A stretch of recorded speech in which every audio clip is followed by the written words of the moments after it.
nos últimos dias, eu digo até meses talvez, tem uma palavra que tem definido ali os comentários do YouTube Dev brasileiro. Então você pode ir no canal do Mano Deivin, do Lucas Montano ou até mesmo do Akita, sempre vai ter um comentário lá chamando ele de hipócrita. Hipocrisia com certeza é a palavra do mês. Porque se a gente pega pra ver, né, o Akita ele sempre criticou esses códigos de baixa qualidade, né? O Mano Deivin, ele sempre criticava vibe coder, zoava muito e lançou uma live esses dias falando dos processos de vibe coding que ele utiliza. E o Lucas Montano, né, hoje em dia tá gastando aí centenas de dólares de token para conseguir construir ali a aplicação dele e já tá ganhando uma grana usando vibe coding. E foi daí que vieram os comentários, né? Traíra, você traiu o movimento, famoso. Chamaram eles de vendido, hipócritas, enfim, hipócrita era o que eles mais utilizavam. E quer papo reto aqui? Você não quer um atestado de adolescência, né? Esse papinho de tipo, porra, hipócrita e tal. É muito uma pessoa que não tem ali o seu lóbulo frontal ainda 100% desenvolvido, né? Não tem como você cair numa onda dessa. Então, eu acho que eles não estão nem aí. Eles nem olham para esses comentários, nem estão nem ligando para esses comentários. Mas querendo ou não, é uma coisa que tá acontecendo. Tipo, não tem como chamar eles de hipócrita, não tem como. A Anthropic não tá ajudando também, cara. É feature atrás de feature, realmente a evolução. Você pega assim a curva de desenvolvimento da Cloud Code, principalmente, né? Eu acho que é a mais utilizada, mas de todas as outras ferramentas de programação com IA, né? O Antigravity, Codex, em menos de um ano, o nível de evolução que a gente está vendo aqui é muito alto. E a Anthropic, você não pode ficar um dia fora do blog dos caras, que é feature atrás de feature. Eles estão soltando o tempo todo coisa nova e que estão deixando dessa situação de programadores que faziam as coisas na mão realmente para trás. Não faz sentido, é perca de tempo. Você vai estar jogando tempo fora que você poderia estar utilizando com outras coisas só para escrever linha de código. Não é assim mais que a gente consegue medir a produtividade de um programador, eu acho.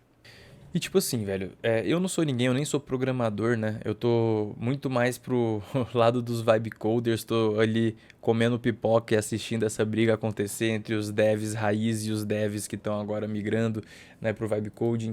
Mas quando eu vejo não é uma briga construtiva, né? A gente tem claramente um lado que ganha, né, que é por usar essas ferramentas e tá conseguindo ter um desenvolvimento ali do seu trabalho, sabe? Tipo, conseguir usar uma coisa nova, aumentar a sua produtividade, conseguir grana com isso, como é o caso do Montano, tá ligado? E até mesmo o Deivin, que eu vejo dos três, talvez ser o mais conservador até agora, pelas lives, os conteúdos que eu tô acompanhando, também vem utilizando para aprender mais, se desenvolver como programador, tá ligado? Tipo, porque é uma ferramenta de aprendizado muito boa. Tipo, eu, como uma pessoa não dev, aprendi muita coisa de tecnologia, de programação, né, fazendo vibe coding e também sobre outras coisas, por exemplo, até mesmo PM, né? A gente estava batendo a cabeça aqui dentro da empresa de como que a gente vai rodar um processo agilista, como que eu faço um Scrum, né? É coisa de startupeiro que está rodando pela primeira vez. A gente não sabe, a gente que é fundador, pô, eu tenho menos de 30 anos, tá ligado? Eu não tive casca, experiência para outras pessoas me ensinarem e querendo ou não, ela é uma ótima tutora. A Cloud é uma ferramenta que te ensina pra caralho, tá ligado? Não tem como negar isso. E eles estão mostrando isso. E usar ela dessa forma prova muito mais a inteligência desses três caras do que qualquer hipocrisia que seja. E você falar e acusar qualquer um de hipocrisia, que nem eu falei, é um atestado de que você é um adolescente mimado e que tá falando, ai, seu hipócrita, você não pensa como eu penso, ou então você fala uma coisa e faz outra. Sim, velho, é isso que é a vida adulta, tá ligado? A gente sabe o que a gente tem que fazer, mas às vezes a gente não faz, tá ligado? E, enfim, foda-se, tô divagando aqui. Mas do meu ponto de vista, né, hipocrisia é isso, é você afirmar algo que você não acredita por conveniência, tá ligado? Não é necessariamente você mudar de ideia porque a ferramenta melhorou pra caralho nos últimos 30, 40 dias e que, porra, realmente, hoje dá pra fazer vibe coding, hoje dá pra deixar a IA fazer ali uma caralhada de código sem ficar precisando aprovar cada step que ela dá.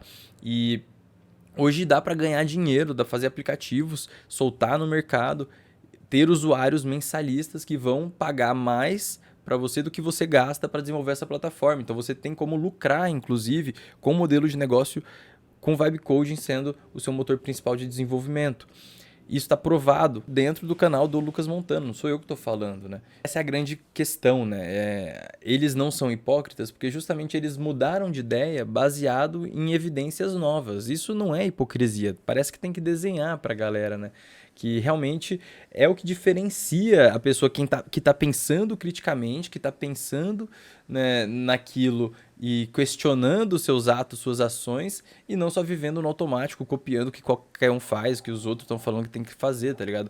Que nem muito provavelmente esses robôs aí que estão comentando que eles são hipócritas e tal, que estão falando que eles traíram o movimento, eles estão fazendo isso, estão replicando uma mensagem que caiu ali na mesa deles, eles estão só dando Ctrl+C, Ctrl+V sem pensar, sem analisar criticamente sobre aquilo. Vamos lá, né? Ignorando essa imaturidade intelectual, vamos pro que eu acho que é mais importante que a gente tem que abordar aqui, que eu acho que é uma coisa que eu nunca vi antes na história, assim, das plataformas, das ferramentas, porque eu já uso, por exemplo, né, Google Ads, né, eu já uso outras ferramentas famosíssimas como HubSpot, Salesforce, né, há muito tempo e sempre acompanhei. Isso é uma prática do meu trabalho desde quando eu comecei a empreender.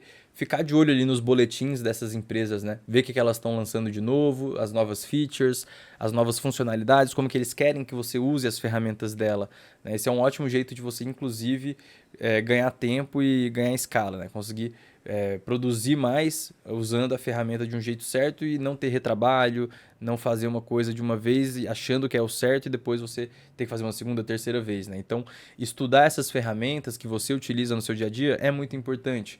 E eu acompanho aqui o blog da Cloud sempre para ficar acompanhando o blog da Anthropic, na verdade, né? Para sempre acompanhar as atualizações da Cloud que tem surgido. E eu separei aqui para vocês verem um timeline de 45 dias de feature. Estou olhando aqui para trás, 45 dias atrás a partir de hoje, para a gente ver desde o lançamento da Cloud Sonnet 4.6 até hoje. Vamos ver tudo que eles conseguiram lançar de feature em 45 dias, né? Então, seria aí, 5, 6 sprints no máximo, né? Se eu falar de sprint semanal, que é a mais curta, tem empresa que ainda roda em quinzenal e tal, que demora mais. Mas o Cloud Sonnet 4.6, que foi um novo modelo com foco em coding, né? Foi lançado dia 4 de fevereiro de 2026. Tá com as mesmas funcionalidades de agente autônomos, enfim. O Sonnet é o modelo mais baratinho, né? O Opus é o modelo mais caro da Anthropic. Eles lançam sempre assim, né? Primeiro o Sonnet, depois o Opus, né? Porque o Sonnet já traz uma qualidade, por mais que seja mais barato, e depois vem o Opus trazendo um custo mais alto e também uma melhoria, né? E a gente viu várias empresas adotando o Sonnet 4.6 como modelo de coding padrão. Ainda antes de lançar o 4.6 tinha uma treta, né? Será que a OpenAI consegue mandar um modelo melhor? Tinha essa briga do Codex, né? Só que não teve como. Depois que a Cloud lançou o 4.6, eu acho que até hoje nenhuma outra empresa conseguiu bater de frente e montar um outro modelo de codificação, de programação tão bom quanto. Isso aí foi com certeza um marco. Ainda em fevereiro de 2026, teve a questão, né, de lançar algumas ferramentas padrões nativas aqui de MCP, né? Slack, Figma, Asana. Eu não uso isso, mas tem muita gente falando que isso daqui foi o fim dos designers, né? Que é a morte do web design, porque a Cloud começou a integrar com o Figma e fazer modelos, criação de arte no Figma, depois replica isso em código automaticamente. Então, eu vi alguns vídeos sobre, achei super interessante também. Aí em fevereiro, né? Depois disso não rolou mais nada, e aí a gente teve dia 2 de março de 2026, Anthropic Academy gratuita. Então, a Anthropic começou a lançar vários cursos gratuitos, não é feature necessariamente, né, mas eu inclusive vi bastante desses cursos aqui sobre o que é MCP, né, o que são as skills, como eu posso montar essas skills e fazer o meu agente usar essas skills para melhorar na programação. Mas aqui a gente teve dia 5 de março, ali um mês depois praticamente, o lançamento do Opus 4.6. Então a gente já estava esperando, porque depois que ele lança o Sonnet sempre vem o Opus, né? E a gente já estava matutando, pensando como que seria, né? E vieram com avanços incríveis, né? Realmente o Opus 4.6 começou a ter um pensamento muito mais longo, a gente começou a fazer fluxos de subagentes, de times de agentes locais muito maiores, né?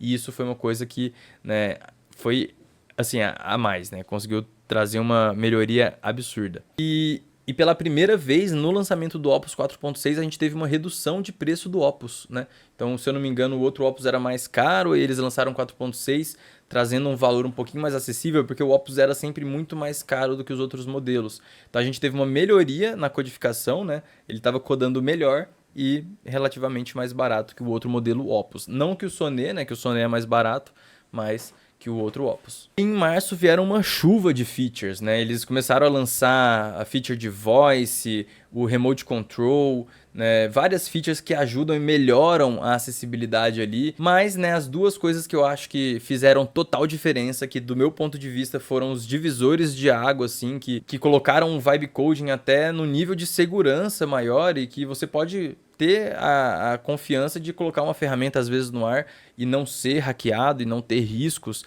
que foi a ferramenta de Code Review juntamente com a de Security Review. Então o Code Review ele é um pouco mais robusto, né? A ferramenta de Code Review, ela inclusive é paga à parte, caso você tenha o plano da Anthropic mensal, o plano Pro, Max, enfim.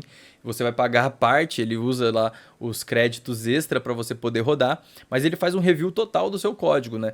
Não só nível de segurança, outros aspectos também, mas principalmente em segurança. Mas dentro do seu próprio terminal, se você quer rodar um review de segurança, né? Um code review direto ali, que não seja esse específico da Anthropic, você pode digitar /security-review e ela vai rodar esse security review. Isso é muito bom, já testei, né, para soltar em VPS, para ela analisar ali a VPS, a saúde, a segurança daquela VPS com mais de um projeto que eu tenho. Então funcionou muito bem, é uma ferramenta que eu indico pra caramba. Tá? Então, se você pega justamente num nível de 45 dias para cá, eu falei o quê? De umas 5, 6 coisas novas que foram lançadas aí e que fizeram muita diferença, né? E assim, quando eu falo que tá tendo uma aceleração, né, que a Cloud tá melhorando pra caramba, não é uma coisa que começou de agora, tá? Tipo, desde o Cloud 3.5 Sonnet, que o negócio já começou a mudar tudo para essa parte de Generation Code. Desde quando eles lançaram a Cloud Code diretamente no terminal em CLI, essas coisas já estavam mudando, né? Então, não é uma parada que também você vai falar, porra, Anthropic começou agora, né? Não, né? Ela já vem há muito tempo, mas essa mudança dos últimos 45 dias é justamente para eu te mostrar a curva de desenvolvimento, como ela está acentuada, né? E aí quando você olha e fala, Deivin, Akita, há 2 anos atrás você estava falando que o ChatGPT era brinquedo de criança. Você estava falando, né, que esse pessoal que estava falando de inteligência artificial, que ia roubar os empregos, que eles estavam devaneando, viajando demais. E aí você vai, né, e chama ele de hipócrita por causa dessa mudança de pensamento, porque ele teve essa visualização também das ferramentas, inclusive eles tiveram o senso crítico de usá-las e testá-las para saber se eles podem falar mesmo e não criticar à toa, né? Então eu lembro de uma época do canal do Montano, inclusive, que ele estava sempre comprando, testando as IAs, e ele até falava assim, ó, eu estou testando aqui todos os modelos, tudo que surge, para você não ter que gastar dinheiro e testar.